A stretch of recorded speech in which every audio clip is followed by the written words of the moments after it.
Are you ready? Well, you might say, for what? And that, of course, is a completely reasonable question because the answer to it completely depends on the context in which it's asked. So let's say I walk into my kid's room at 8:30 Monday morning and ask, are you ready? I mean, are you dressed? Do you have your lunch kit? Is your homework done? Have you put on deodorant? Are you ready to go to school? If I slide into the van and look in the mirror and say to all the passengers, are you ready? I'm asking, do you have anything packed? Do you have your seatbelt on? Have you gone to the bathroom? Do you even have shoes on? If I walk into the dressing room 15 minutes before game time to address the team and I ask, are you ready? I'm really asking the team, is your equipment on? Do you remember what we practiced? Do you know the lineup and your assignments?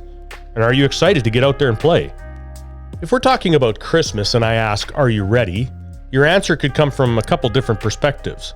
First, you might say, oh man, am I ever ready for Christmas? Yes, I'm ready. I've been so busy. I'm so tired. I can't wait for just a little break to spend some quality time with my family and just to unwind for a while.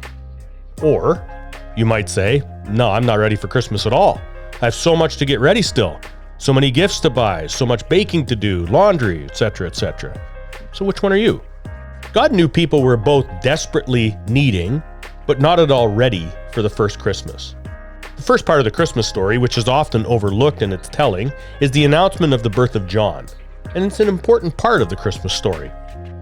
At the time Jesus was to be born, life in Israel was bleak. They were horribly oppressed by the Roman people, and Luke 1 tells us that they were ruled by Herod, one of the most ruthless, corrupt, vengeful, and jealous kings Israel had ever had. This was also a time when it seemed like God had gone silent. For 400 plus years, Israel had not had anyone speak the word of God to the nation. 400 years God had not spoken.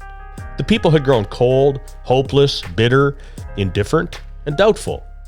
Sure, many of them went through the motions, they kept up their family and cultural traditions, but they had lost the personal connection with God. But it was into these dark times that God announces that it was time to get ready. The announcement came to an old man named Zechariah. We're told that he and his wife Elizabeth were a great couple, humble, kind, upright, hardworking, and well-respected. But they had no children. I'm sure for decades that they had prayed that God would give them children, but their prayers had gone unanswered. But Zechariah and Elizabeth had continued to trust God. Their names acted as a simple daily reminder that the Lord remembers, which is Zechariah's name meaning.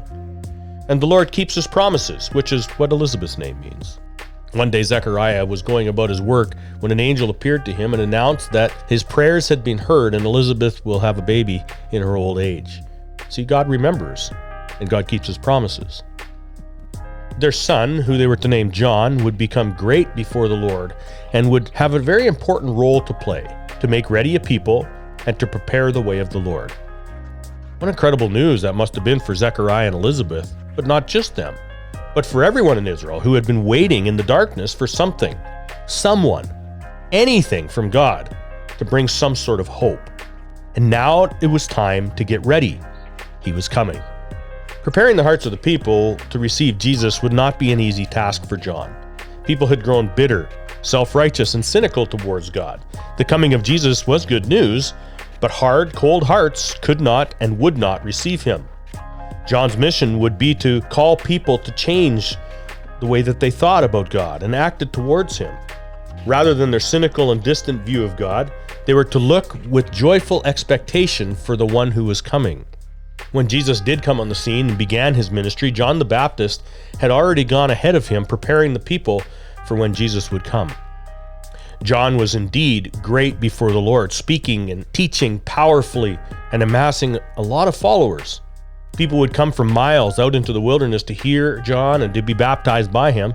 And at one point, John's followers came to tell him that people had left him and started following Jesus instead. John's response to that news was striking. He must increase and I must decrease. He didn't get upset because he had lost followers or that his popularity had waned. He didn't do some wild stunt to turn attention back on himself. He had done his job. People's hearts had been prepared and were turning to receive Jesus. This Christmas, are you ready to receive Jesus? Or have the circumstances of your life left you bitter at God, feeling abandoned, hurt, or distant?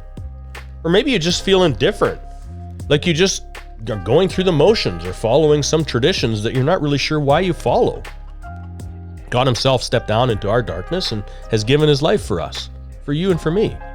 Like Zechariah's name, he hasn't forgotten you. For those who would turn in faith to him, he promises new and eternal life. He promises to take your burdens of guilt, shame, fear, worry.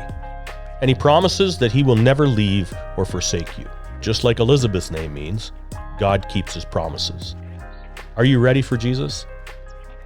Have a Merry Christmas.